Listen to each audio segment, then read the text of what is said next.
Ok.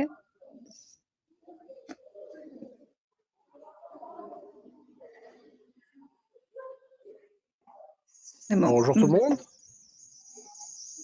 Bonjour, bonjour. Merci de nous avoir rejoints si nombreux. Nous n'avons pas encore officiellement commencé, il n'est pas encore tout à fait l'heure. On commencera quelques minutes après l'heure prévue, histoire que tout le monde puisse nous rejoindre sans problème particulier. On le redira plusieurs fois lors de la session, mais tout ceci sera enregistré. Dans les prochains jours, un mail vous sera communiqué à tous les participants et pourrez voir l'enregistrement et avoir toutes les informations en visionnage ultérieurement si c'est nécessaire pour vous.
Bonjour tout le monde.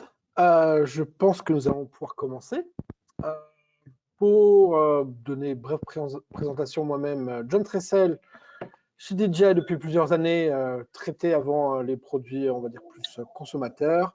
Maintenant, depuis plusieurs années, je suis vraiment là pour assister les revendeurs, mais aussi les utilisateurs un peu particuliers, les grands comptes, sur tout ce qui est question usage technique, problèmes techniques, service après-vente, etc. Et nous rejoint aujourd'hui Yann Nicolas, si tu peux nous en dire un peu plus sur toi-même. Donc, moi, je suis ancien gendarme, télépilote et instructeur drone. Aujourd'hui, j'ai rejoint la gendarmerie en tant que réserviste et je suis rattaché à 2 SDIS, le 57-55. Et j'ai ma propre société qui s'appelle Drone Experience Consulting où je propose de vous présenter les produits DJI, notamment la gamme Enterprise pour tout ce qui est safety public et tout ce qui est rescue.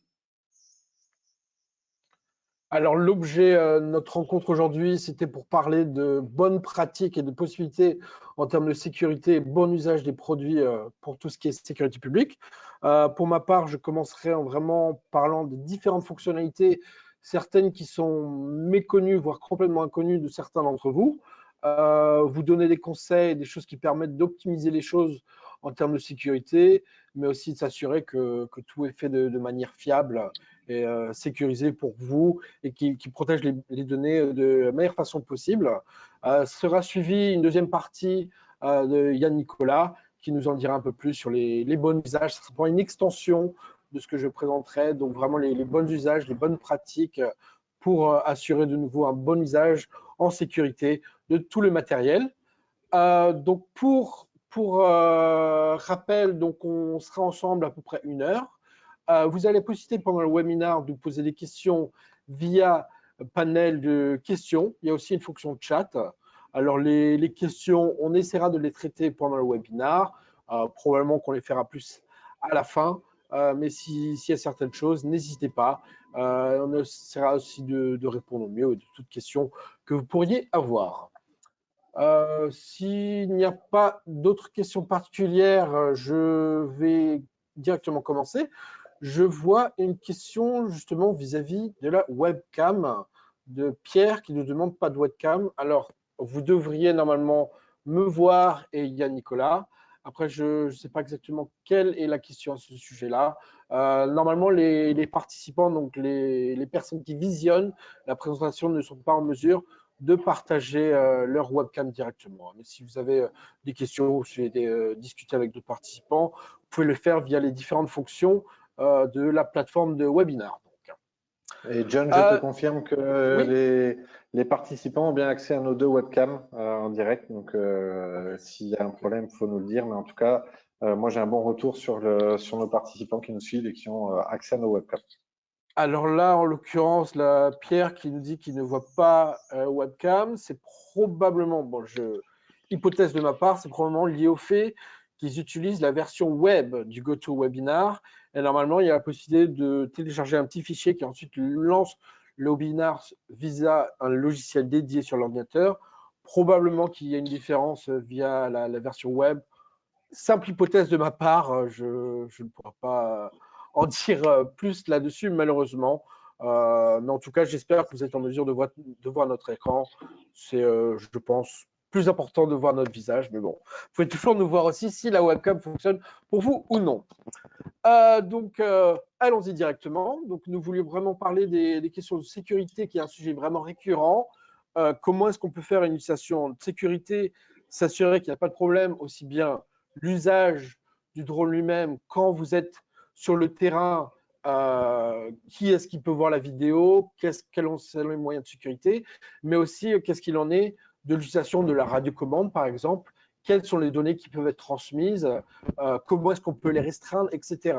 Alors, ce qu'il faut savoir, c'est qu'on a les produits Enterprise qui existent depuis 2017, si je ne dis pas d'erreur, et ça a vraiment été fait en termes d'un engagement de la société DJI pour faire des produits qui répondent aux besoins des utilisateurs pour la sécurité publique. On a aussi d'autres utilisateurs, que ce soit pour le surveying ou d'autres applications spécifiques, mais on a vraiment essayé de faire un développement dans le sens des besoins du marché. Et un de nos accès principaux, justement, qu'on discute aujourd'hui, c'est la notion de sécurité. Donc, par ce biais-là, on a intégré un ensemble de fonctions qui permettent de fonctionner et d'opérer de manière complètement confidentielle.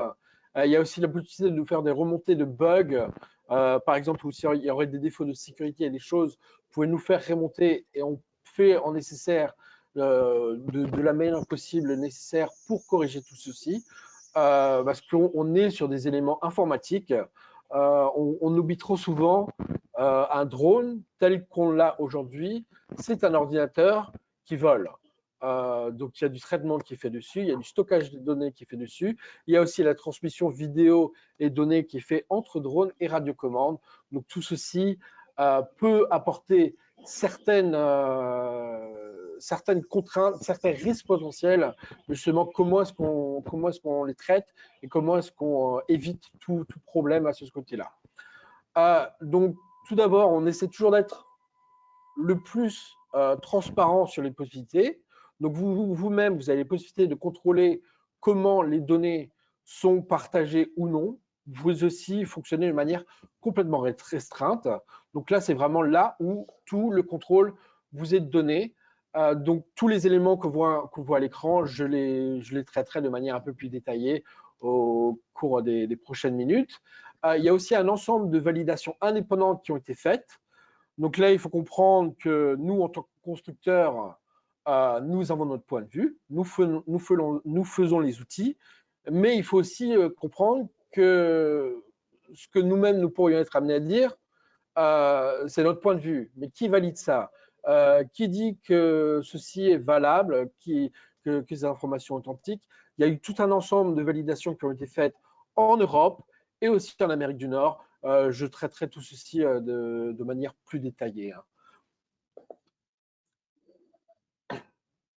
Alors justement, je vois des questions sur l'aspect de communication, partage des données. J'adresserai tout ceci parce qu'il y a beaucoup d'incompréhension à ce sujet-là.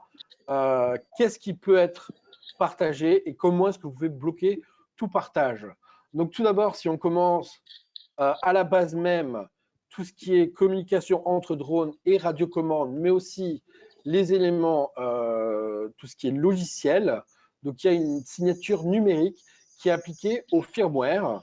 Donc ça fait aussi que vous aurez la possibilité de faire la mise à jour directement via la radiocommande. Vous avez la possibilité de récupérer un fichier qui ensuite vous permet de faire la mise à jour sans connecter la radiocommande et le drone à Internet. Vous avez aussi la possibilité de stocker les données de manière verrouillée.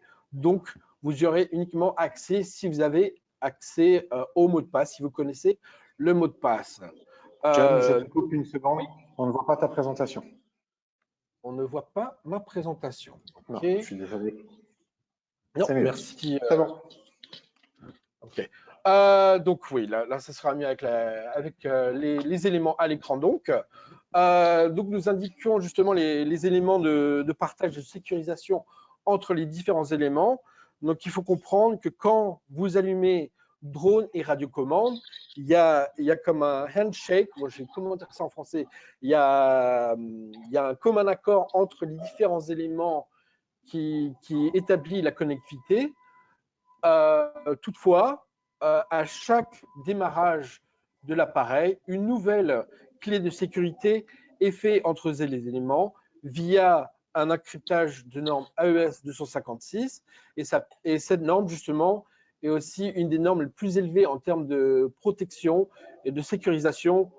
Donc il faut savoir que les choses elles peuvent être non sécurisées, mais si vous avez un encryptage entre les différents éléments, ça rend la possibilité justement de craquer ceci beaucoup plus difficile.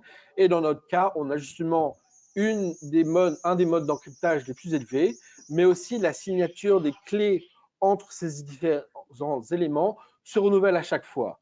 Donc, quand bien même quelqu'un essaierait de craquer le lien radio entre votre radiocommande et drone, cette clé, elle est renouvelée à chaque fois. Donc toute tentative elle-même, elle n'aura pas effet, elle n'aura pas lieu d'être, elle n'aboutira pas dans le cas d'un usage normal parce que ça c'est simplement pas possible avec l'encryptage qui est lié au lien entre radiocommande et drone. J'ai aussi évoqué la possibilité justement de stocker les données de manière encryptée sur le drone. Et donc là, il vous faudra mot de passe pour pouvoir ensuite accéder ceci soit directement par le biais de la radiocommande ou bien en connectant le drone à un ordinateur avec un logiciel spécifique et par le biais du mot de passe que vous aurez, vous pouvez ensuite accéder à ces données. Il est important de préciser, si vous perdez ce mot de passe, les données, concrètement, vous n'y aurez pas accès. Vous pourriez aussi être dans une situation où vous avez besoin de ces données, vous souhaitez les récupérer d'une manière ou d'une autre, vous pourriez être amené à vouloir envoyer l'appareil chez DJI, on a besoin de ces données. Nous-mêmes, on ne sera pas en mesure d'y accéder non plus parce que de manière ultime, il y a besoin de ce mot de passe parce que les données elles-mêmes, elles sont encryptées si vous utilisez justement le mode d'encryptage des données pour les données qui sont donc stockées sur le drone lui-même. Donc, j'ai indiqué justement l'encryptage AES 256. Ça, c'est la transmission radio et drone. Chaque démarrage, il y a une nouvelle clé qui est générée. Et en fait, ça établit aussi que s'il y avait des tentatives de piratage, il est fort improbable de pouvoir craquer cette clé dans le cadre d'une utilisation que vous pourriez faire. Donc là, en l'occurrence, on parle sur le produit que j'ai avec moi ici, un Mavic 3 Enterprise. Ça ne pourrait pas être encrypté dans la durée d'utilisation qui pourrait être de 30 à 40 minutes.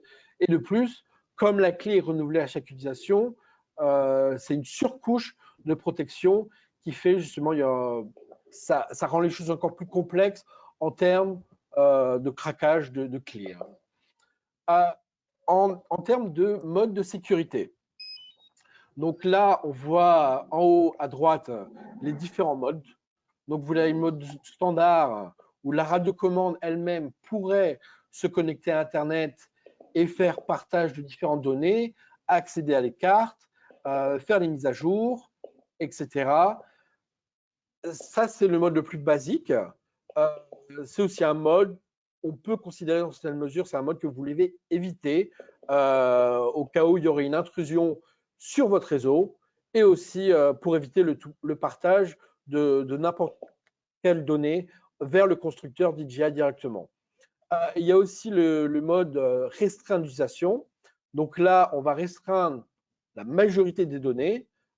Toutefois, il peut y avoir certains besoins qui demeurent, notamment la connectivité RTK. Donc, si vous voulez un positionnement avec précision des données, vous pouvez avoir envie de vous connecter à un réseau RTK dans votre zone d'utilisation. Il faut pouvoir se connecter à Internet pour ceci, ou bien utiliser une base locale. Là, c'est un cas où on pourrait vouloir se mettre en mode restreint. Ça permettra aussi la récupération des cartes. Donc, vous pourriez avoir un affichage en temps réel des cartes si vous êtes connecté à Internet. Et en dernier point, ce qui, je pense, le mode le plus pertinent pour vous, pour l'utilisation de tout ce qui est sécurité publique, ça serait l'utilisation local data mode.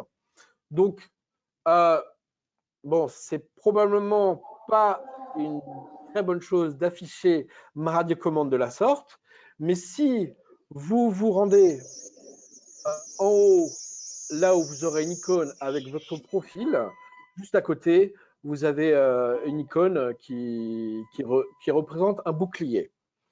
Donc, par ceci, vous pouvez ensuite rentrer. Donc, on évoquait l'encryptage des données. Vous pouvez mettre un code de sécurité qui ensuite sécuriserait, encrypterait les données qui seraient sauvegardées sur la carte SD et sur le drone lui-même. Donc, si vous avez besoin ensuite de récupérer ces données, de les consulter, il sera nécessaire d'avoir ce mot de passe. Là, plus précisément, pour ces questions de sécurité et connectivité Internet, vous avez donc le mode standard, bon, après, ce n'est pas très, très parlant ainsi. Vous avez ces différents modes là que je viens d'indiquer, le mode standard, le mode restreint et le mode de données locales. Donc, si je mets en mode données locales, donc là, on fait vraiment une interruption de toute connectivité Internet de la radiocommande. Donc, toutes données que vous pourriez avoir, aussi bien les données de vol, des photos ou des vidéos, si vous vouliez les synchroniser vers le cloud DJI, ça ne serait pas possible puisque vous seriez dans ce mode restreint. Alors, si moi, je regarde directement à l'écran, je vais un peu vous énumérer les choses qui sont ici, puisque vous montrez l'écran ne passe pas très très bien par la webcam. En l'occurrence, on aura le service des cartes qui sera interrompu, réseau RTK, tout ce qui est cloud tiers, donc le partage de la transmission vidéo vers un autre serveur, ceci serait restreint, mise à jour de l'appareil, la synchronisation de vol, le partage de l'historique vers le cloud DJI, tout ce qui est aussi déblocage des no-fly zones, tous ces éléments sont bloqués. Alors, c'est une bonne chose, ça permet justement de verrouiller toutes les données, elles restent uniquement sur l'équipement, elles ne sont pas partagées par votre réseau et ultimement, elles ne sont pas envoyées à DJI, qui est une chose que je peux comprendre. Vous voudriez vouloir éviter justement. Il y avait une question à ce sujet-là. Quelle est la fiabilité? Est-ce qu'il y a des risques, etc.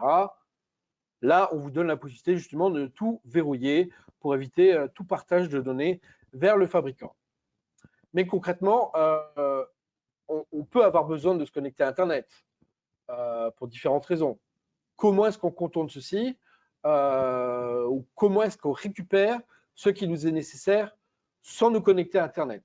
Alors, si on voit les éléments en bas à gauche, on évoque tout d'abord la question des déblocages no-fly zone.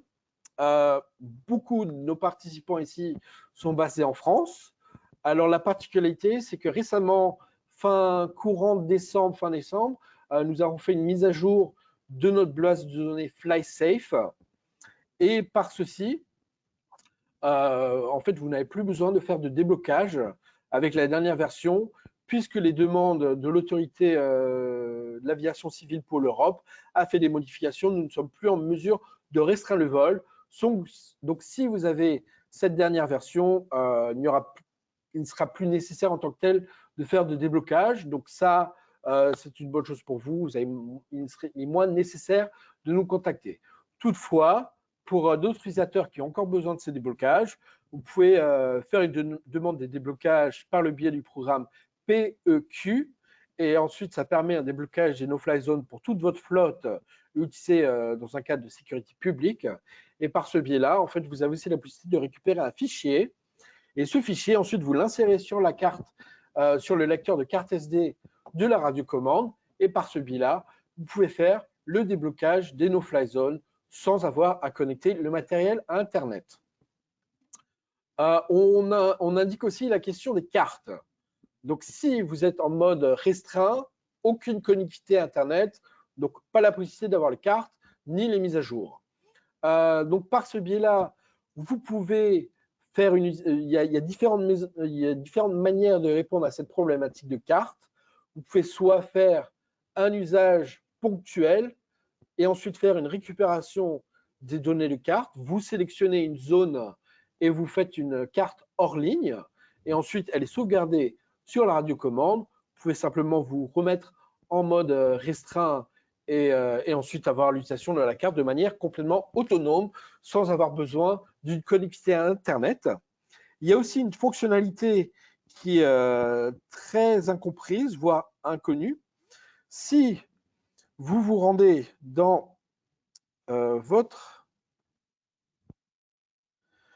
si on est de nouveau sur la radiocommande, qui ne sera malheureusement pas très visible, si vous appuyez sur l'icône de profil, vous pouvez vous rendre là-dedans. Vous avez une section paramètres de la carte. Donc, vous avez différents réglages, quel est le fournisseur de la carte, etc. Si vous vous rendez en dernière page, en dernière option, il y a une fonction qui s'appelle MapTiler. Et par ce biais-là, vous pouvez en faire une couche personnalisée que vous aurez créée par vous-même, par des logiciels dédiés. Donc, il en existe différents types. Notamment, vous avez probablement une mission aujourd'hui. Vous avez fait une carte de votre zone. Vous pouvez potentiellement l'amener par ce biais-là, mais vous pouvez aussi, à l'avance, en préparation de missions potentielles, avoir créé une carte pour vos besoins, donc avec certaines surcouches spécifiques, notamment des noms des rues, une topographie, une représentation différente de l'espace potentiel d'utilisation. Et ensuite, par ce biais-là, donc, vous pouvez importer ceci directement dedans par le biais d'une couche personnalisée qui sera donc ensuite importée dans la radiocommande et qui permettra à nouveau faire une utilisation hors ligne. Et là, vous aurez justement l'affichage de la carte que vous-même, vous aurez importé dedans. J'évoquais aussi la possibilité de faire des mises à jour hors ligne. Donc là aussi, on est de nouveau dans cette idée de séparer tout le matériel d'une connectivité à Internet. Donc si vous récupérez les fichiers de mise à jour sur le site DJI, parce que malheureusement, il est vrai qu'il faut récupérer le fichier de mise à jour quelque part, si vous vous rendez sur la page du produit Enterprise dans la partie Download, téléchargement, vous avez une partie où vous pouvez récupérer un fichier de mise à jour. Vous récupérez ceci, vous pouvez soit connecter la radiocommande et ensuite mettre le fichier directement sur la radiocommande, ou bien mettre le fichier sur une carte SD et la carte SD sera ensuite mise sur la radiocommande et par ce biais-là, vous pouvez ensuite choisir de faire la mise à jour du produit via le fichier directement. Ce fichier peut aussi être utilisé d'une autre manière où vous connecteriez le drone ou la radiocommande selon l'élément à mettre à jour. Vous connectez ceci à votre ordinateur directement et vous avez le logiciel DJI Assistant de Enterprise et vous avez une fonction de mise à jour par un fichier hors ligne. Donc, il y a la possibilité avec ce logiciel, soit vous faites la mise à jour normale qui fait donc appel à Internet, qui dans votre cas, vous voulez probablement éviter ceci, ou bien vous pouvez faire l'utilisation d'un fichier de mise à jour local, donc que vous aurez téléchargé au préalable. Vous allez vers le dossier correspondant et vous pouvez ensuite faire la mise à jour par le biais de ce fichier directement. Donc là, à nouveau, sans avoir à faire appel à la connectivité Internet et donc faire un lien direct entre le matériel et une connectivité Internet. Donc là, l'idée, c'est vraiment de traiter par couche où les éléments seraient séparés. Donc, il n'y aurait pas de lien directement entre les éléments. Alors, je vois justement plusieurs questions. Enfin, une question notamment sur la mise à jour FlySafe. Il y a eu beaucoup d'incompréhension là-dessus parce qu'il y a une erreur qui se produit quand vous essayez de faire actuellement la mise à jour FlySafe. Alors, il y a eu certains correctifs de bugs. Dans certains cas, ça fonctionne, d'autres non. Pour faire simple, si vous avez une mise à jour FlySafe à faire, actuellement en Europe, il y a aussi la question de classification du matériel. Donc là, en l'occurrence, si on parle de l'appareil que j'ai ici, donc lui-même, il est certifié C2. Dans ce cadre-là, il est nécessaire d'avoir une mise à jour spécifique. Pour cela, l'appareil lui-même, en fait, doit être localisable en Europe. Pour ceci, il est nécessaire d'avoir une réception GPS adéquate. Donc, si vous avez un problème de mise à jour, notamment là, pour la question des bases de données FlySafe, vous avez aussi la possibilité de vous connecter à DJI Assistant 2 et s'il y a une mise à jour nécessaire, il vous la propose par le logiciel ou bien vous allumez le matériel. Si vous avez une bonne connectivité GPS, il pourra finaliser la mise à jour FlySafe, donc sans avoir d'échec, parce que c'était là vraiment le principal élément qui faisait défaut, c'est qu'il n'arrivait pas à localiser l'appareil en Europe, et en conséquence, en fait, il essaye de faire une mise à jour qui est spécifique à l'Europe pour la législation Europe avec les changements qui nous ont été imposés par l'EASA. Et donc, s'il essaye de faire la mise à jour, mais il n'arrive pas à confirmer que vous êtes en Europe, ça mène à un échec. Donc là, assurez-vous simplement d'avoir une bonne réception GPS quand vous essayez de faire cette mise à jour. Donc là, pour revenir un peu plus en détail sur les questions de chiffrement des données, donc j'ai indiqué si vous vous rendez dans votre profil, vous avez une possibilité justement de mettre un mot de passe sur les données. Et si vous souhaitez ensuite afficher ces données, il sera nécessaire d'indiquer le mot de passe directement. Il y a aussi la possibilité de supprimer toutes les données, donc tout ce qui est historique de vol, log de vol, usage de l'application, etc. Tout ce qui est les données qui auraient pu être sauvegardées, donc aussi photos, vidéos, plans de vol. Si vous rendez dans la partie qui avait justement le bouclier, là qui représente toutes les questions de sécurité, vous aurez cette fonction justement qui permet de supprimer toutes vos données. Donc là, pour résumer les choses de la manière plus simple, en fait, vous avez contrôle dessus et si vous avez activé les fonctions de restriction de connectivité Internet, vous avez aussi des manières d'opérer normalement, notamment sur les questions de mise à jour, tout ce qui est déblocage, no-fly zone, etc. J'ai indiqué tout au début, ça c'est des éléments que nous, on a mis en place, mais nous, en tant que constructeurs, on peut très simplement dire les choses, mais qui c'est qui valide ça? Qui c'est qui certifie ceci? Alors, il y a beaucoup de validations qui ont été faites.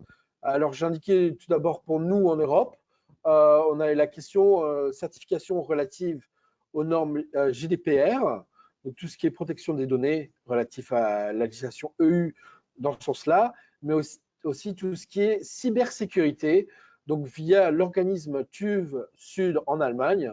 Il y a eu donc des vérifications qui ont été faites à ce sujet-là.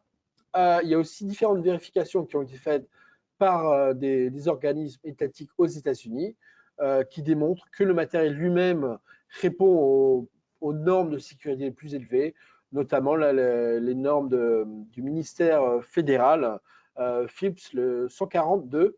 Donc ça, c'est des éléments, c'est des rapports. Vous pouvez vous rendre, par exemple, sur le site NIST et vous pouvez regarder DJI dessus directement. Donc ça, c'est pas un site du constructeur, c'est un site du gouvernement américain et directement, vous pouvez voir le rapport qui valide ces éléments. On a aussi différents organismes qui ne sont pas des organismes étatiques en tant que tels. Donc, on avait qui vu le bureau de conseil FTI, mais aussi Booz Allen, qui ont fait des vérifications indépendantes, qui certifient qu'il n'y a justement pas de partage quand on est dans les modes restreints.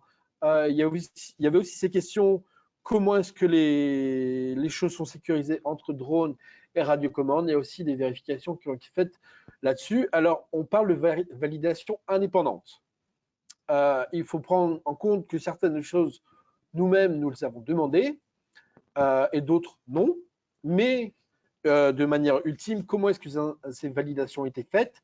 Le matériel, nous-mêmes, nous ne l'avons pas fourni directement à ces parties. C'est du matériel qui a été acheté directement auprès d'un revendeur de manière complètement anonymisée. Donc, ce n'est pas un matériel que nous-mêmes, nous aurions fourni avec probablement des firmware spécifiques ou quoi. Je mets vraiment ça sous l'angle du cynisme. Donc, c'est des choses qui ont été achetées de manière indépendante, vérifiées de manière indépendante. Et c'est un appareil qui aurait pu être acheté par n'importe qui et qui potentiellement est le même que tout le monde et donc qui ensuite a été vérifié et qui démontre qu'en fait, il n'y a pas de problème spécifique en termes de sécurité des données. Mais si je devais résumer tout ceci au plus simple, et je pense que ça, c'était probablement un des premiers sujets de discussion que j'ai eu avec Yann Nicolas, une des premières fois qu'on a commencé à discuter il y a de nombreuses années de ça, sécurité des données, on peut aussi simplifier les choses en disant ne vous connectez pas à Internet, tout simplement. Donc désactiver Wi-Fi sur la radiocommande, ça c'est pas quelque chose qui est forcément indiqué dans un manuel, mais c'est encore une surcouche supérieure. Donc vous pouvez mettre les modes de données restreints, comme on a indiqué. Donc ça interrompt toute connectivité entre la radiocommande et les serveurs, le cloud DJI. Mais vous pouvez aussi simplement désactiver toute connectivité Internet. Donc là, c'est vraiment le contrôle est totalement entre vos mains. Donc ceci résume un peu quelle approche nous avons prise, qu'est-ce qu'on a proposé vraiment sur la base de besoins de sécurité du marché et comment est-ce que tout ceci a été validé pour montrer que c'est pas simplement notre parole, hein. C'est vraiment des choses qui ont été prises très au sérieux. On a des exigences qui nous sont imposées pour la vente, par exemple en Europe. Il y a certaines vérifications qui sont nécessaires et différentes choses qui ont été faites donc en Europe, mais aussi aux États-Unis. Si vous-même, vous aviez d'autres besoins de validation, des choses que vous souhaiteriez le faire, vous pouvez toujours vous rapprocher de nous et on peut voir pour faire les choses. Et on conseille toujours, peu importe l'outil, peu importe le fabricant, toute équipe étatique fait toujours ses validations en interne. Donc tout ce qu'on indique ici, c'est ce que nous avons conscience. C'est sur quoi on a eu des retours particuliers. C'est des choses aussi qu'on n'aurait pu avoir demandé. Mais on indique toujours, faites vos propres validations, faites vos propres vérifications. Il faut aller un peu plus loin si vous voulez vraiment être sur des différents éléments. Mais voilà, ceci conclura un peu ce que j'avais à dire sur ce premier élément.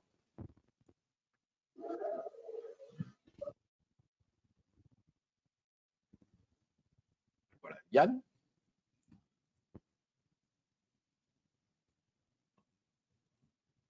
Je suis là. Tu m'entends? Oui, Yann, nous t'entendons bien. Tu devrais avoir le partage de l'écran maintenant. Ok, donc bonjour à tous. À ceux qui nous ont rejoints, je vois que il y a un peu de la Belgique et du Luxembourg qui sont là. Donc aujourd'hui, moi, je vais, si vous me le permettez, vous présenter. Alors, je ne sais pas si on voit bien ma présentation. Les meilleures pratiques en matière de sécurité de données, et je vais vous donner bientôt l'exemple qui va se produire, notamment un peu partout en France, c'est concernant les Jeux Olympiques. Donc, vous savez que les Jeux Olympiques vont arriver assez rapidement, notamment avec le passage de la flamme, plus l'organisation des Jeux Olympiques et des Paralympiques. À la suite de ça, donc vous avez pu voir que l'État français a déjà interdit tout survol de Paris. Il n'y aura pas de dérogation pour les professionnels, il n'y aura strictement rien. Seules les forces de l'ordre et les secours seront présents. Et pour garantir la sécurité, eh ben, moi, je vais vous donner quelques points à observer concernant la préparation de votre matériel. Et pour en revenir un peu sur ce que John a dit, les règles à proscrire et les règles à surtout faire attention. Donc, dans un premier temps, votre matériel, vous utilisez dans la grande majorité des acteurs télépilotes, vous utilisez du matériel qui est gamme Enterprise. Donc, avant toute mission, comme tout télépilote, mais encore plus pour les forces de l'ordre, il faut vérifier vos drones. Vérifier vos drones, ça commence par quoi? Alors, effectuer les mises à jour nécessaires. Alors, comme John l'a dit, les mises à jour, ça peut être en ligne, hors ligne. On vous a montré les procédés. Vous pouvez les télécharger si vous voulez pas vous connecter, etc. Mais ça permet de faire une bonne gestion de tout votre appareil. Pourquoi? Parce que sur les nouveaux modèles, etc., vous avez des mises à jour qui permettent de fournir de nouveaux produits, de nouvelles garanties, de nouveaux suivis. On prend Pilote 2 que vous connaissez tous quand il est sorti. Au départ, on avait quelques paramètres. Aujourd'hui, on a une multitude de paramètres qui nous permettent de naviguer correctement avec notre aéronef et de savoir où on en est, tant sur la maintenance que le vol, que l'avant-mission et l'après-mission. Bien sûr, on vérifie toujours son état de batterie. Alors, chose encore évidente, et je le rappelle, les batteries ont une durée de vie. Les batteries doivent avoir un temps de repos. Si vous avez besoin, sur le site DJI, on vous explique comment gérer vos batteries, le temps de repos, le temps de charge, de décharge, jamais laisser une batterie en dessous de 20%. Utilisez principalement les chargeurs DJI ou alors assurez-vous que les chargeurs qu'on vous fournisse à côté permettent de charger correctement vos batteries. Alors pour tout ce qui est la gamme matrice, pas de souci, DJI a fait ses valises et utilisez uniquement ces valises. Pour les autres gammes Mavic, attention aux chargeurs qu'on vous vend et surtout respectez le temps de charge-décharge.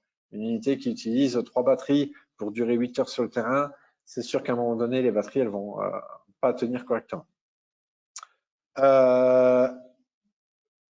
J'avais une autre chose, inspectez vos moyens de contrôle, vos télécommandes. Pour un bon vol, il faut que vos télécommandes soient bien rechargées, qu'elles soient bien à jour, que vos écrans soient bien propres. C'est toujours important de pouvoir avoir du matériel entretenu. Et donc, entretenez vos valises et vos accessoires. Oui, pourquoi? Je vous rappelle encore que sur votre gamme de Mavic 2, vous avez un joint sur le haut qui permet de faire l'étanchéité entre vos accessoires et votre drone. Les hélices, une hélice qui a subi un choc ou qui est malmenée, ne volez pas avec. Changez-la. Remettez des hélices neuves. Vos bras à l'intérieur, au niveau des bras arrière, vous avez au niveau du mouvement, d'accord? Vous avez une tonne de salissure qui vient s'y mettre. Prenez un petit coton-tige, nettoyez-les, évitez tout ce qui est amas de graisse, amas de poussière. Je vois encore trop souvent des drones qui sont sous la pluie et qui sont remis dans la valise jusqu'à la prochaine mission. Non, c'est comme tout, c'est du matériel à entretenir. Ça vaut très très cher, vous le savez très bien. Et une durée de vie, elle est beaucoup plus grande si vous maintenez votre matériel à jour et vous l'entretenez correctement. Pour info, moi j'ai un Mavic 2 Pro, je l'ai depuis 2000, si je dis pas 2017, j'ai jamais eu aucun incident dessus. Aucun. Les fantômes bien entretenus, alors c'est plus une gamme actuelle, on est d'accord, mais encore beaucoup de gens s'en servent. Les fantômes bien entretenus, vous avez vraiment aucun souci. Protéger vos données. Oui, pourquoi protéger vos données? Donc là, je vais revenir un tout petit peu sur ce que a dit John. Aujourd'hui, on est capable de protéger ces données pour prévenir la perte, la divulgation d'informations et le blocage d'images à l'intérieur de votre drone. Qui s'intéresse à nos images, surtout pas les pays étrangers, etc. La Chine, faut arrêter d'accentuer sur ce sujet-là. Les gens qui peuvent avoir accès à nos images sont des pirates de l'instant T, comme vous faites pirater votre messagerie, etc. Une seule solution, et je le redirai encore, mettez-vous en mode interne, donc sans communication vers l'extérieur. Utilisez des télécommandes appropriées, comme ça vous coupez tout ce qui est data et web, donc Internet. Et comme ça, vous verrez que vous êtes dans une bulle et vous pouvez travailler correctement. Il faut toujours considérer qu'on utilise un drone, c'est un moyen technologique, et il faut toujours vous faire un parallèle avec ce qu'on peut utiliser en cybersécurité. Aujourd'hui, on a des pirates, on aura toujours des pirates. Aujourd'hui, on doit se protéger. DJI fait une bonne partie de protection de son drone. Vous l'avez vu, de par la télécommande, de par le drone, de par la synchronisation des données via des clés de cryptage. Le nettoyage de vos données. Après chaque mission, vous pouvez nettoyer l'intérieur de vos données pour que ça soit remis à zéro. Alors, petit bémol là-dessus, attention, si vous supprimez vos logs, toujours faire une sauvegarde de vos logs. Pourquoi? Parce qu'en cas d'incident avec le drone, DJI a besoin de savoir d'où vient le problème. C'est un problème utilisateur ou c'est un problème drone pour pouvoir toujours maintenir des informations pour vous dire ok, on a eu tel problème sur tel drone, on va modifier, on fait une mise à jour et il n'y aura plus de problème. Comme tout moyen technologique, il peut y avoir quelques bugs. Donc une chose est sûre, si vous nettoyez vos données, vos datas, notamment les logs, faites une copie. Vous allez vous mettre sur les logiciels DJI assistant, vous copiez vos logs, vous les sauvegardez et au moins vous avez une suite de vos logs. Les règles de sécurité, je vais aller très très vite dessus, mais pour moi, vous avez quelques règles à connaître. Connectez vos drones autant que possible via réseaux sécurisés. Aujourd'hui, vous dites toujours, oui, on peut nous pirater, tout le monde peut rentrer sur les données, DJI utilise nos données.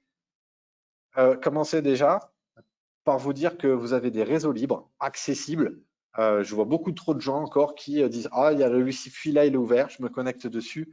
C'est une première des raisons de vos fuites. Ces réseaux partagés, Wi-Fi civil, n'ont aucune protection. Je capte un téléphone portable du voisin, je me connecte dessus. Vous ne savez pas les protections qu'il peut y avoir. Et aujourd'hui, on a des réseaux sociaux qui sont très très forts sur la récupération de données. Je ne vais pas en citer, mais le principal que vous connaissez, voilà, où tout le monde a une connexion dessus. Celui-ci, même en fermant tous les ports de votre téléphone, il arrive à récupérer des données. Donc attention, toujours à utiliser des Wi-Fi sécurisés. Le SSID, donc vous utilisez bien souvent un nom pour donner à votre drone qui est visible, hein, qui est codé, mais qui peut être visible par des machines.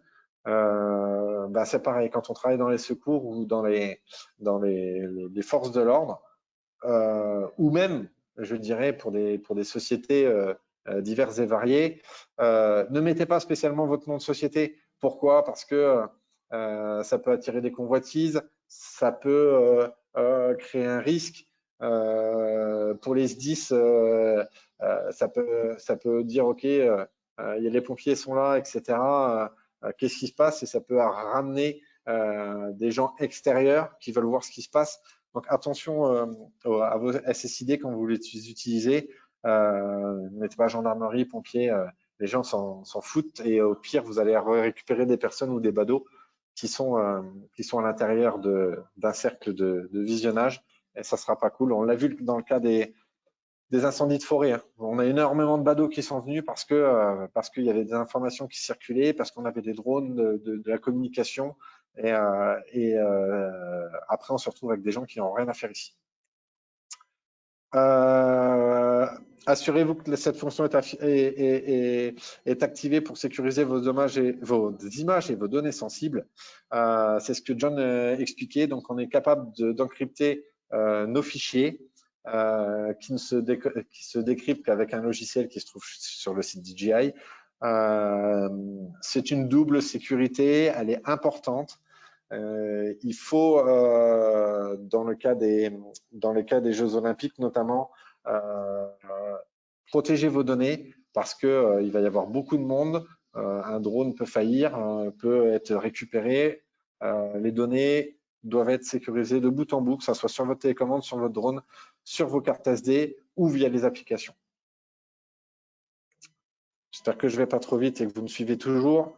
Le renforcement de la sécurité se limite aux informations stockées sur l'appareil. Comme je vous l'ai dit encore une fois, vous pouvez faire beaucoup, et comme John l'a dit, beaucoup de modifications sans avoir Internet. Dans le cas que vous voyez ici, on est capable d'aller chercher des informations pour mettre les firmware à jour qu'on télécharge sur Internet et sur un ordinateur, qu'on met sur une clé USB, qu'on vient injecter dans l'ordinateur. Une fois ça, on connecte ou sur la télécommande, on injecte la mise à jour sur notre drone, on fait la mise à jour et dans ce cas-là, vous n'avez pas de connexion.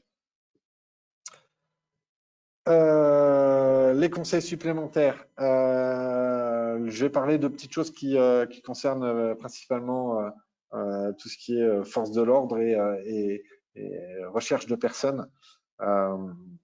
Cryptez vos données internes des drones professionnels en suivant les règles strictes. Donc, la désactivation de la connexion Internet pendant les vols. Vous n'en avez pas besoin. Vous allez me dire, vous avez besoin de la carte. Vous pouvez télécharger les cartes avant vol. Ça reste une sécurité pour moi qui est très importante et ça permet de travailler complètement en autonomie et pas se dire, j'ai plus d'Internet, comment je vais faire, etc.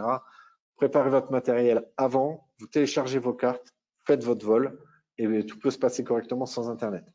L'installation prudente des mises à jour, j'en parle parce que je vois encore trop de gens qui, justement, sont connectés encore à Internet et font des mises à jour, lancent des mises à jour avant vol ou après vol. Ne le faites pas. C'est comme si demain, vous preniez votre voiture et que, OK, je fais la mise à jour de la voiture pendant que je suis en train de rouler. Non, les mises à jour doivent se faire en préparation avant ou post, mais pas pendant que vous utilisez votre drone. Pourquoi? Parce que vous pouvez rencontrer des problèmes, des problèmes de connexion, ça peut faire échouer vos missions, ça peut effacer certaines données, notamment le paramétrage de vos cartes, si vous avez des points, des différents points. Donc ça, c'est important. Le retrait des cartes mémoire après utilisation. Aujourd'hui, vous utilisez votre drone, c'est rattaché à un télépilote. Pensez à vérifier avant vol les cartes SD et après vol les cartes SD. Quoi qu'il en soit, prenez un drone, mettez-le en route, vérifiez vos paramètres, formatez la carte SD. Vous allez me dire, il y a peut-être des données dessus. Tant pis, si chacun le fait, on a une sécurité optimale. En supprimant les données, une fois que je rentre de ma mission, je sauvegarde mes informations, je reformate la carte SD, l'autre utilisateur aura une carte SD vide. D'accord? L'effacement régulier des données, la protection par mot de passe. Vous pouvez de temps en temps, lorsqu'on fait les mises à jour, faire ce que John nous a expliqué, chaque point qu'il a évoqué. On peut revérifier ces points-là. En plus, vous allez avoir la vidéo et dans le petit email toutes les explications. Donc, ça va être plutôt bien. Vous allez pouvoir faire le suivi et essayer de le faire parce que je suis sûr et certain que beaucoup de gens n'ont pas été dans ces paramètres-là. Donc, vous pouvez effacer les données. Attention, petit bémol, encore une fois, les logs, sauvegardez-les sur une clé USB pour que si on en a besoin pour des différentes analyses sur votre drone, vous ne les ayez pas perdus. Je reviens sur un point concernant les clés cryptées. Donc, vous allez en avoir besoin prochainement puisque la loi, et ça c'est la partie loi en France, veut qu'on ait un système de SD crypté. Aujourd'hui, beaucoup de gens vendent des cartes SD cryptées, mais attention, les cartes SD cryptées ne fonctionnent que jusqu'à 64 Go. Donc, attention aux différentes clés. Et pour l'instant, tout le monde vend de tout et n'importe quoi. Je vous invite à regarder un peu les pages internet qui se trouvent en ce moment sur les clés cryptées. Si vous avez besoin d'informations, je vous en donnerai. Je connais plusieurs fournisseurs, notamment des fournisseurs force de l'ordre, qui peuvent nous fournir des clés cryptées. Ça ne marche pas encore super bien avec la gamme Mavic 3 et Matrice 30, mais on est en train de travailler dessus pour que on puisse augmenter la capacité, mais surtout que les drones acceptent correctement ces clés, ces cartes SD. Donc, ce qu'il y a, c'est qu'elles seront cryptées par DJI, mais en plus, elles seront cryptées par le logiciel. Et là, c'est quasiment inviolable. Je rappelle Je peux toujours faire que… une petite interruption. Yann? Oui, Oui, oui, je t'écoute.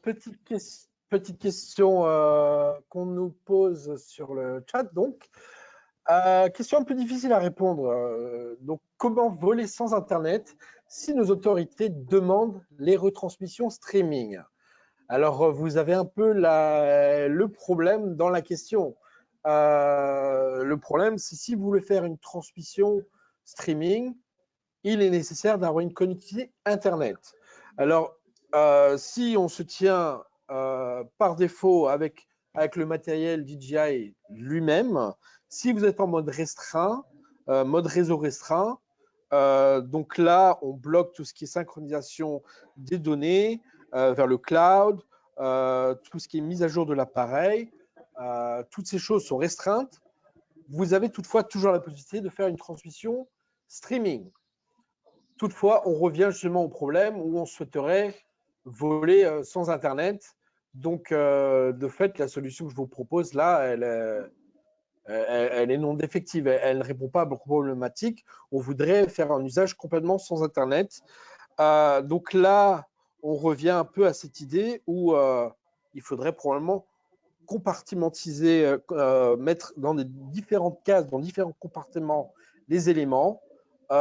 Si on veut vraiment séparer la connectivité Internet ou éviter toute connectivité Internet du matériel DJI à un réseau DJI par exemple ou autre, il faudra plutôt procéder d'une manière où vous auriez une diffusion de la vidéo par le biais de la sortie vidéo de la radiocommande. Donc, vous avez une sortie vidéo HDMI. Vous pouvez connecter ça à votre propre solution de streaming. Donc, ça peut être une solution de streaming point à point, notamment le stream vidéo serait envoyé donc de votre boîtier, de votre solution de streaming connecté au port vidéo de la radiocommande et ensuite vous pourrez récupérer ça en déport sur un véhicule de commande par exemple. Ça serait une solution potentielle. Il existe aussi d'autres solutions qui permettent donc de récupérer le signal vidéo par le biais de la connectivité HDMI et faire aussi une autre transmission donc par le biais peut-être de la 4G ou 5G vers votre réseau, vers votre serveur spécifique. Donc là, on est vraiment sur une séparation des éléments. Il y a aussi d'autres choses qui permettraient, par d'autres logiciels spécifiques, donc de faire un partage du flux, enfin de l'écran vidéo de la radiocommande vers Internet. Mais là, on revient de nouveau à la problématique d'avoir Internet sur la radiocommande quelque chose qu'on veut éviter. Et il y a aussi la possibilité par celui-là, mais de nouveau, il serait nécessaire d'avoir un Internet en faisant une connectivité donc, de la radiocommande vers un serveur de streaming. Mais j'ai conscience en fait que ma réponse elle répond pas vraiment à la question parce qu'il n'y a pas de réponse Alors moi, directe. Mais je vais pouvoir tu as t'aider, probablement des John. choses à ajouter à ce sujet-là, justement. Donc, il est clairement défini par les textes de loi qui sont propres. Vous savez que les forces de l'ordre et les secours ont été un petit peu embêtés et taquinés par des associations pour la protection des données, mais notamment pour la retransmission. Donc aujourd'hui, je peux vous dire clairement que le streaming pour les forces de l'ordre et certaines unités, je ne les donne pas toutes, mais certaines unités type sensible comme les pompiers, etc., le streaming de la télécommande via DJI est strictement interdit. Sauf que aujourd'hui, vous avez différents fournisseurs qui travaillent en partenariat avec DJI pour trouver des solutions. Je ne les citerai pas tous parce que je n'ai pas le droit de le faire ici et il suffit de revenir vers moi. Moi, je vais vous dire, j'utilise pour mes clients deux solutions. Une solution qui est complètement interconnectée. Donc, on récupère le flux en HDMI qu'on vient injecter dans un boîtier qui, lui, est complètement autonome et ne peut envoyer que les données du boîtier vers un serveur qui est localisé en France dans un data center qui est sécurisé gouvernemental. Voilà. Donc, en gros, la télécommande ne prend que le flux, l'envoie dans ce boîtier. Le boîtier ne peut pas échanger avec la télécommande. Ce flux-là est envoyé sur des serveurs et les gens se connectent via des autorisations sur les serveurs. Comment on peut les remarquer? C'est régi par des textes de loi. L'appareil est reconnu par les autorités françaises. Vous avez les logos qui apparaissent sur les films, c'est-à-dire que quand vous travaillez, si vous êtes force de l'ordre, pompier ou autre, le logo de votre organisation doit apparaître. Les textes de loi doivent être stipulés en bas. Donc, c'est vraiment très encadré. Donc, aujourd'hui, on a quand même une solution, malheureusement, qui vient se rajouter aux produits DJI qu'on paye déjà, je suis d'accord. Mais au niveau des autorités, la loi, elle est claire. C'est on doit avoir un système qui retransmet, des autorisations pour pouvoir retransmettre. Vous ne pouvez pas utiliser votre transmission comme vous voulez. Vous êtes soumis à déclaration. Aujourd'hui, il y a deux systèmes. Donc, ce système-là que je vous ai expliqué, le deuxième qui est développé par des pompiers, qui fonctionne aussi bien, sauf que lui, il est, on va dire, régional ou local. Les données, elles vont sur un serveur qui appartient à l'unité et c'est le prestataire qui gère l'unité, qui donne accès, mais pareil, qui sont soumis à déclaration, à authentification, etc. Donc ça, je pourrais, dans le lien que je vous mettrai après, vous pouvez m'écrire et je vous donnerai ces informations. Mais malheureusement, le streaming chez DJI est très facile, mais on n'a pas le droit de l'utiliser pour des raisons de loi. Alors, c'est valable pour la France, la Belgique et le Luxembourg. C'est encore un peu particulier et je sais que mes amis du Luxembourg, policiers et pompiers, ainsi que ceux de Bruxelles m'écoutent. Si vous avez besoin, je peux vous mettre en relation avec eux pour échanger sur les bonnes pratiques parce que eux l'utilisent depuis très longtemps. Donc voilà. Donc pour vous résumer, en gros, interdit de faire du streaming à partir des télécommandes. Je parle que pour les forces de l'ordre et les personnes de secours. Par contre, il y a des matériaux adaptés. Après, pour les particuliers ou les professionnels, bien sûr que vous pouvez utiliser le système DJI qui fonctionne super bien. Maintenant, voilà. N'oubliez pas aussi qu'il y aura des brouilleurs de fréquences lors des événements. Donc, vous risquez d'avoir quelques perturbations sur tout ce qui est affichage. Donc, voilà, j'espère que j'avais bien répondu à la question. Je vais juste revenir, si j'y arrive, John, sur ma dernière présentation, que je ne vois plus. Parce que je n'ai peut-être plus la main, John. Voilà. Donc, quelques conseils, hein, mais ces conseils sont bien sûr évidents. Respectez vous les uns les autres, que ce soit du télépilote civil au professionnel jusqu'aux gouvernementaux. Le civil est astreint a une certaine pratique du drone, le professionnel en a une autre. Les services gouvernementaux, genre les pompiers, les gendarmes, les policiers, en ont une plus stricte encore, puisqu'elle est surveillée, elle est encadrée par la loi. Donc, travaillez tous ensemble. Ne venez pas, je le répète encore une fois, ne venez pas sur des feux de forêt parce que vous êtes pilote de drone civil, parce que vous êtes pilote de drone professionnel. Vous avez des unités qui travaillent au profit de la population pour réduire ces feux. Trop de drones tuent le drone. Laissez les zones. Je vous rappelle encore une fois, il n'y aura pas de déclaration ni d'arrangement avec l'Île-de-France pour les Jeux Olympiques. Vous avez d'autres régions de province qui vont être concernées. Je parle de mon côté à moi, la Lorraine. Des arrêtés vont être pris pour l'interdiction des drones. Respectez-les. Plus vite on aura respecté toute cette loi, plus vite on nous fera confiance, télépilotes civils, télépilotes professionnels et gouvernementaux, plus vite on utilisera notre matériel à l'avenir et on aura de nouvelles demandes et de nouveaux produits. Pour moi, la sécurité, elle est d'une importance capitale. On vole ensemble, on se responsabilise ensemble et surtout, il faut que ça reste une passion et on vit drone. Donc, et je le dis clairement parce que les gens qui m'écoutent aujourd'hui, que ce soit des professionnels, des forces de l'ordre ou des civils, il y a énormément de passionnés. Il y a de moins en moins de problèmes entre toutes ces catégories. Je m'en rends compte sur les réseaux sociaux. Il y a de moins en moins de casses de matériel. Parce que tout le monde fait attention, tout le monde écoute les règles et tout le monde se forme.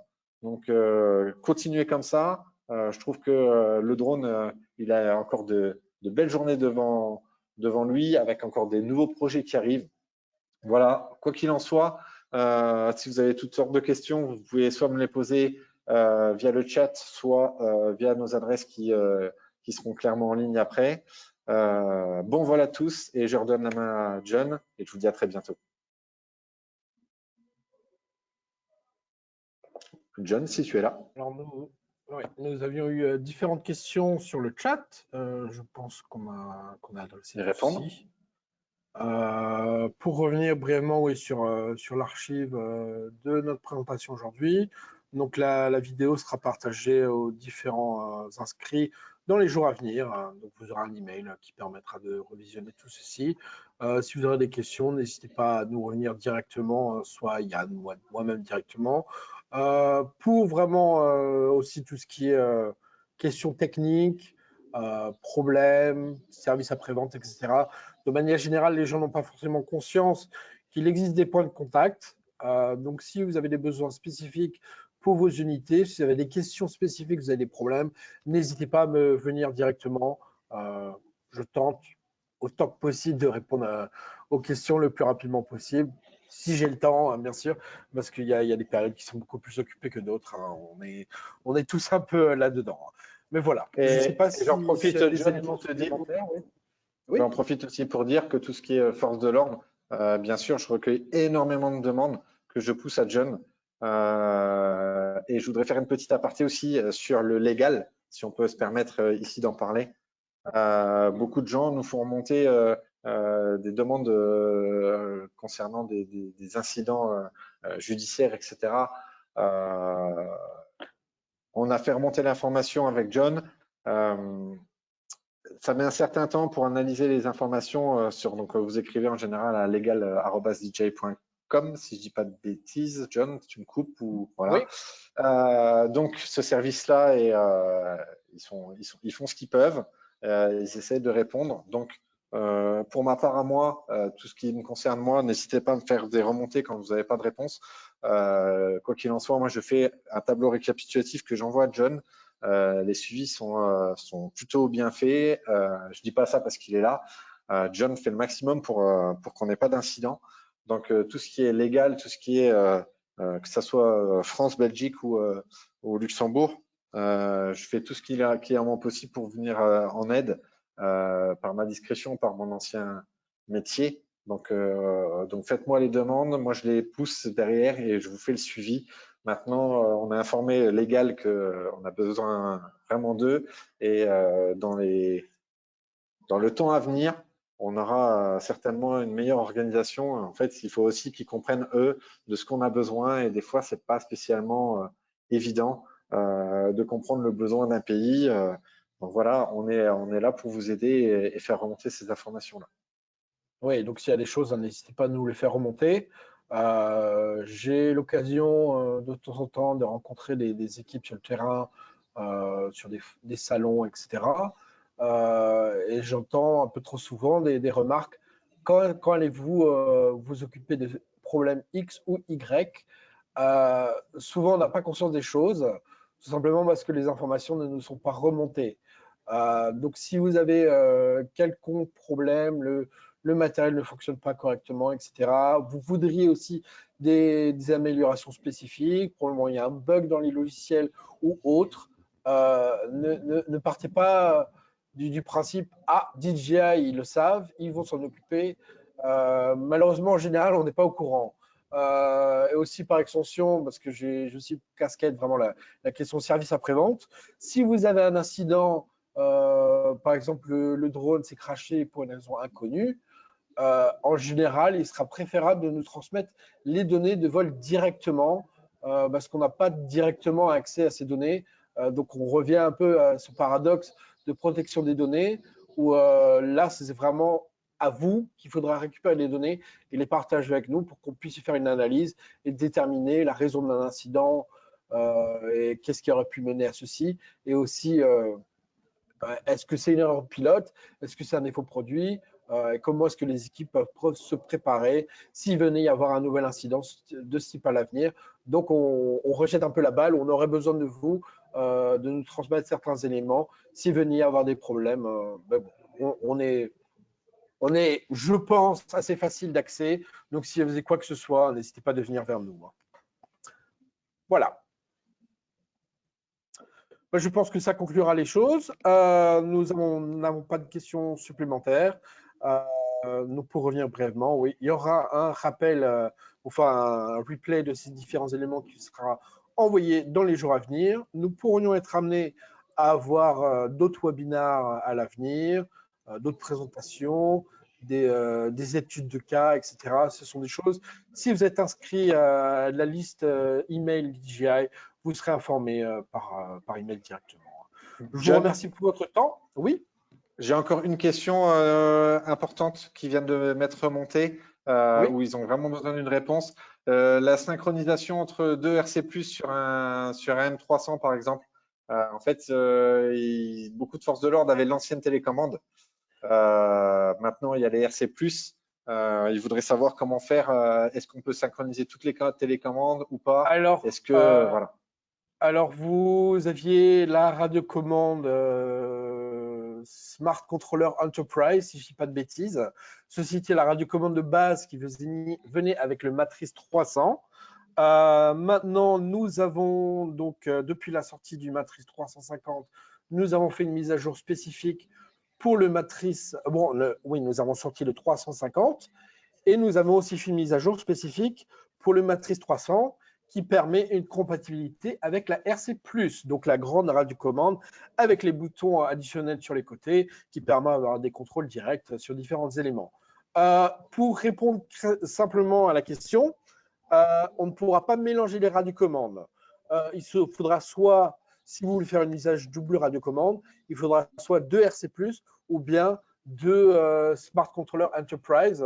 Parce qu'en fait, ce qui se passe, c'est que vous devez mettre une mise à jour spécifique sur le drone, donc qui fera une compatibilité soit avec la radiocommande standard, donc dans ce cas, la Smart Controller Enterprise, ou bien la RC+, donc la grande radiocommande, mais cette mise à jour en fait ne permet pas l'usage avec l'autre modèle de radiocommande. Donc c'est un choix à faire. Si vous voulez passer sur une RC+, et vous voulez faire de la double radiocommande, il faudra deux radiocommandes. On ne pourra pas mélanger les modèles malheureusement parce que c'est une mise à jour spécifique qui permet l'usage avec cette radiocommande et on ne pourra pas donc avoir les deux en même temps. Voilà. Et oui, pour dire comment, le pourquoi du comment, bon, il y a l'aspect de transmission radio, mais aussi comment récupérer ces mises à jour spécifiques. Si vous allez sur la page du Matrice 300, sur la page téléchargement du produit, vous aurez des versions spécifiques qui indiqueront que c'est soit pour la radiocommande standard ou bien pour la RC+. Et si vous voulez faire un usage avec la RC+, il faudra donc avoir le fichier spécifique pour cette radiocommande et faire la mise à jour donc, du drone avec ce fichier. Voilà.